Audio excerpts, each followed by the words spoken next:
Hello everyone, story teller Shivani में आपका स्वागत है। आज की इस वीडियो में हम बात करेंगे अर्नेस्ट हेमिंग्वे की short story old man at the bridge के बारे में।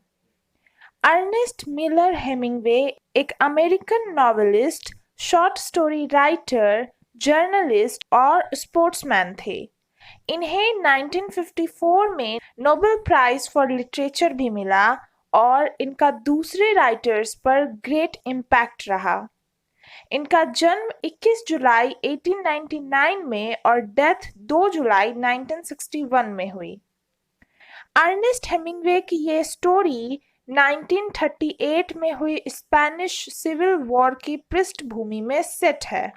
सिविल वॉर यानी जब कंट्री के अंदर के लोग आपस में लड़ने लगते हैं और इसे ही हिंदी में गृह युद्ध भी कहते हैं। तो युद्ध क्यों हुआ? वो इसलिए क्योंकि स्पेन में उस समय दो तरह की विचारधारा के लोग थे। पहला लेफ्टिस्ट और दूसरे द राइटिस्ट। और ये राइटिस्ट फैसिस्ट थे। ये फैसिज्म को फॉलो करते थे। फैसिज्म यानी साम्यवाद विरोधी मत, और ये तानाशाही जैसा है। तो इन लोगों ने लेफ्टिस्ट पर अटैक कर दिया था।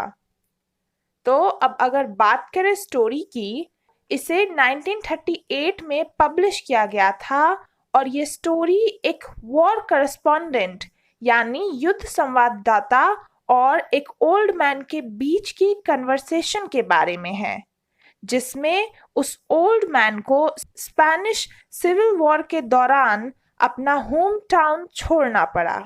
जैसा कि टाइटल से पता चलता है, ये स्टोरी एक बूढ़े आदमी के ही चारों ओर घूमती है।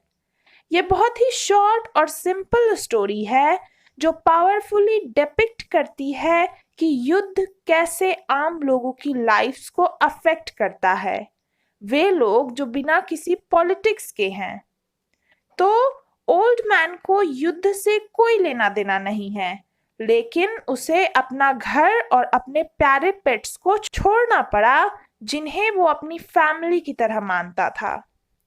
अगर बात करें इस स्टोरी की थीम्स की, तो वो है suffering of common people in war, यानी युद्ध में साधारण लोगों को होने वाले कष्ट।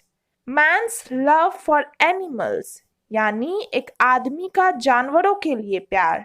और third, love for one's native place, यानी अपनी मूल जगह के लिए, जहां आदमी रहता है, जहां वो जन्मा, जहां लाइफ का एक बड़ा हिस्सा बिताया, उसके लिए प्यार। तो चलिए शुरू करते हैं। कहानी की शुरुआत एक बूढ़े आदमी के डिस्क्रिप्शन से होती है, जो ब्रिज पर एक पुल पर बैठा था और वॉर लाइक सिचुएशन बनी हुई थी, क्योंकि फैसिस्ट फोर्सेस एब्रो की तरफ बढ़ रही थी।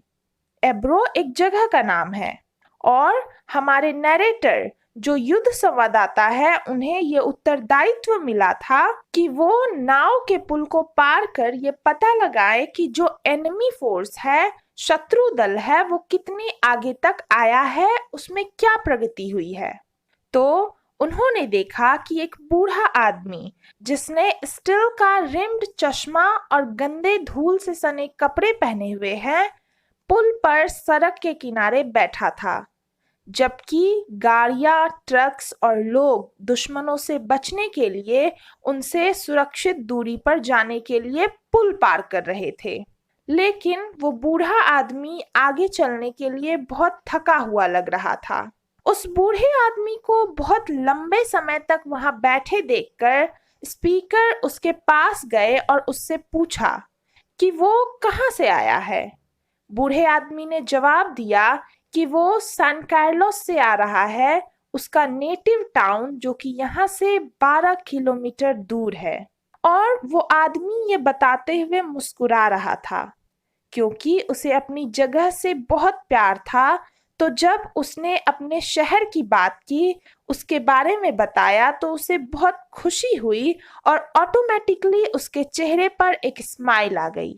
जब स्पीकर ने उससे आगे और भी कई बातें की, तो उन्हें पता चला कि इस 76 साल के बूढ़े आदमी का कोई नहीं है, यानी कोई अपना नहीं है, बस इसके कुछ पालतू जानवरों को छोड़कर, जिसमें 2 बकरियां, 1 बिल्ली और 8 कबूतर शामिल हैं।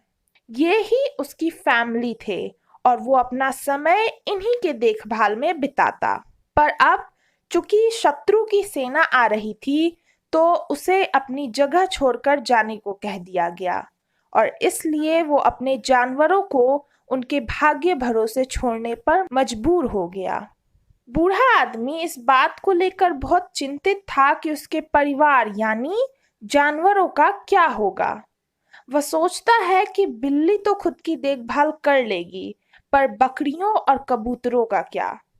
और वो तब नैरेटर को गेस करने को कहता है कि तुम बताओ उनका क्या होगा।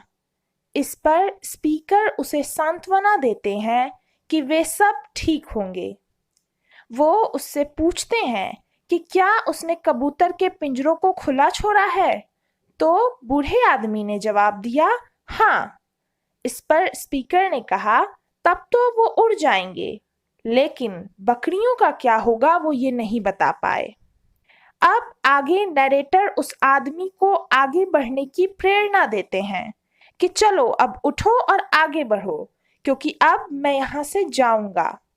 उस बूढ़े आदमी ने चलने की कोशिश की, पर वो चल नहीं पाया और वापस से धूल में बैठ गया।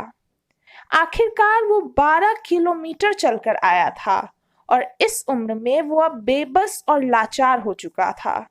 उसे फिर से अपने जानवरों की ही याद आती है, क्योंकि उसके पास परिवार के नाम पर सिर्फ जानवर थे जो अब उससे बिछड़ गए।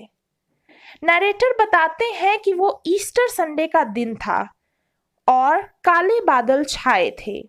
वो अपनी स्टोरी कुछ यूं खत्म करते हैं कि उस ओल्ड मैन के फेवर में कुछ नहीं था, बजाय इस फैक्ट के कि चूंकि मौसम खराब था, तो जो एनिमी फोर्सेस थी उसके प्लेन्स आसमान में नहीं उड़ सकते थे, और दूसरा ये कि बिल्लियां अपना ध्यान खुद रख सकती हैं।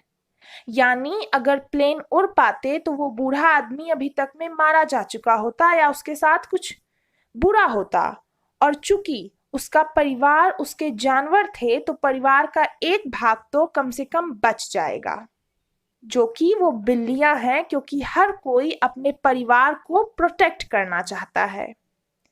आगे इस ओल्ड मैन का क्या हुआ ये पता नहीं चलता और स्टोरी यहीं खत्म हो जाती है। तो आई होप आपको वीडियो पसंद आई होगी। Thank you.